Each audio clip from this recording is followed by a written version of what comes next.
चलिए शुरू करते हैं आज की कहानी जो कि आपके दिल को छू जाएगी। तो इसे पूरा जरूर सुनिएगा। कहानी का नाम है एक अंतिम सवारी। यह है बूढ़े ड्राइवर की कहानी। तो शुरू करते हैं आज की दिल को छूने वाली कहानी। दिल्ली की सर्द सुबह थी। कोहरे में लिपटी हुई सड़कों पर जिंदगी धीरे धीरे करवट ले रही थी।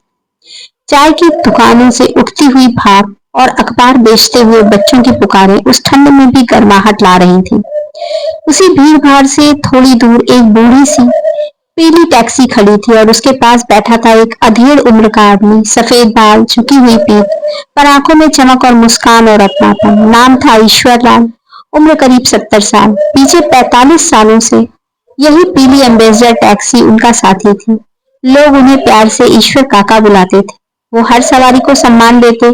कभी पैसा कम भी मिलता तो भी मुस्कुराकर कहते, कोई बात नहीं बेटा, भगवान देगा। पर आजकल लोग उसे नजरअंदाज करने लगे थे। नई कैब सर्विसेज, एप्स और लग्जरी गाड़ियों के बीच उनकी पीली टैक्सी अब पुरानी चीज लगने लगी थी। लेकिन काका का मानना था कि ये टैक्सी सिर्फ लोहे की मशीन नहीं, उनकी आत्मा है। ईश्वरलाल का जीवन बहुत आसान नहीं था। वो कभी सरकारी स्कूल में शिक्षक थे, लेकिन एक दुर्घटना में उनकी टांग में गंभीर चोट लगी और नौकरी चली गई। पत्नी गौरी को कैंसर हो गया और इलाज के लिए घर खेत सब बेच दिया। एक बेटा था राघव, होशियार और तेज। ईश्वर लाल ने उसे बहुत पढ़ाया, डॉक्टर बनाना चाहा, लेकिन राघव को जिंदगी की जल्दी थी। उसने एक लड़की से प्रेम विवाह किया और बिना बताए अमेरिका चला गया। ईश्वर काका के पास न तो बेटा बचा न पत्नी, पर टैक्सी बची थी। यही उनकी रोजी थी और वही उनकी उम्मीद। एक दिन की बात है, दिसंबर की सुबह थी। ईश्वर काका टैक्सी के पास बैठे चाय पी रहे थे। तभी एक युवती दौड़ती हुई आई। काका, स्टेशन ले चलो, जल्दी ट्रेन छूट जाएगी। काका मुस्कुराए, दरवाजा खोला। बैठो बेटी। सवारी के दौरान लड़की की आंखें नम थी। काका ने पूछा नहीं, लेकिन महसूस किया कि कुछ गलत है। कुछ देर बाद वह लड़की फूट फूट कर रोने लगी। काका ने टैक्सी साइड में लगाई। बेटी, दिल हल्का कर ले, मैं पराया नहीं हूँ। कहानी कैसी लग रही है? अगर पसंद आ रही है तो प्लीज चैनल को लाइक कीजिए, शेयर कीजिए और साथ ही सब्सक्राइब करना मत भूलिएगा। अगर आप मेरे चैनल पर नए हैं तो बेल आइकन भी जरूर दबा दीजिएगा और उसमें ऑल पर जरूर टिक कीजिएगा, ताकि नए वीडियोस की नोटिफिकेशन आपको मिलती रहे। और अपने विचार कमेंट बॉक्स में जरूर लिखें। तो बढ़ते हैं कहानी में आगे। लड़की ने अपना नाम बताया, तन्वी। उसने बताया कि वो एक गायक बनना चाहती थी, लेकिन उसके माता पिता उसकी शादी जबरदस्ती तय कर रहे थे।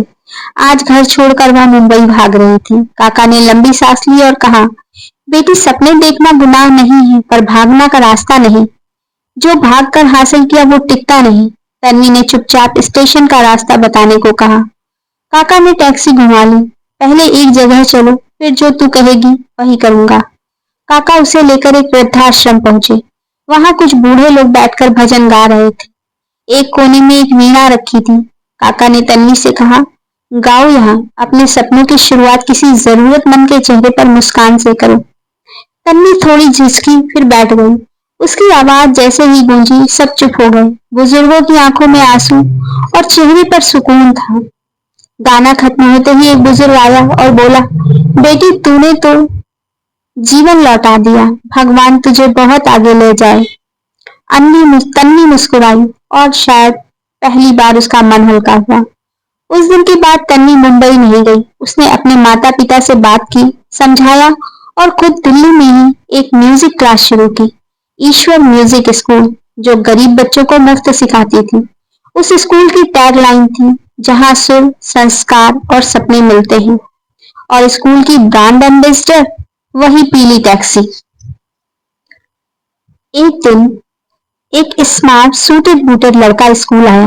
मैं अमेरिका से आया हूँ, मेरा नाम राघव है। क्या ये स्कूल ईश्वर स्कूल मेरे पिताजी के नाम पर है? तन्वी चौंकी। आप ईश्वर लाल जी के बेटे हैं? राघव की आंखें भर आई। हाँ, मैंने बहुत बड़ी गलती की, लेकिन अब सुधारना चाहता हूँ। क्या मैं उनसे मिल सकता हूँ? तन्वी ने ईश्वर काका को बुलाया। काका आए पर पहचान नहीं पाए। राघव रो पड़ा। बाबा, माफ कर दो।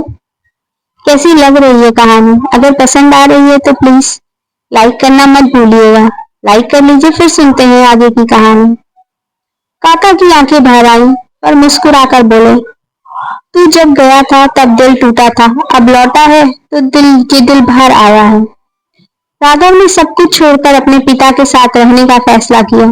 वो स्कूल में डॉक्टर के तौर पर जुड़ गया, जहां बच्चों को हेल्थ एजुकेशन भी मिलने लगी। तन्वी का स्कूल अब एक मिशन बन गया था। ईश्वर काका ने टैक्सी चलाना छोड़ दिया था, लेकिन स्कूल के बाहर आज भी वो टैक्सी खड़ी रहती, एक प्रेरणा, एक इतिहास के रूप में। एक दिन काका ने कहा, बेटा राघव, तुझे आज एक अंतिम सवारी करनी है। राघव ने उन्हें टैक्सी की चाबी दी। काका अकेले बैठे और एक वृद्धाश्रम गए। वहां सबने मिलकर एक छोटा सा समारोह रखा। काका बोले, मैंने जिंदगी की बहुत सवारियां की, हर चेहरा कुछ कहता था, पर सबसे सुंदर सलोनी सी वो होती है जो दिल को छू जाए। उसी शाम काका घर लौटे और सो गए और फिर उठे नहीं। उनकी मौत की खबर पूरे शहर में फैली। हर अखबार ने लिखा, दिल्ली का सबसे ईमानदार टैक्सी ड्राइवर अब हमारे बीच नहीं रहा। ईश्वर म्यूजिक स्कूल के बाहर उनकी टैक्सी अब एक स्मारक सी बन गई है और उसके बोर्ड पर लिखा है वहीं पर, ईश्वर लाल की अंतिम सवारी अब हर दिल को छूती है। कहानी कैसी लगी आपको? थोड़ी और बाकी है। एक बूढ़ी टैक्सी ड्राइवर की कहानी सिर्फ गाड़ी चलाने की नहीं थी, वो रिश्ता था, सपनों से, आत्मसम्मान से, सेवा से और परिवर्तन से। कभी हार मत मानो, अब सिर्फ एक उम्र सिर्फ एक संख्या है।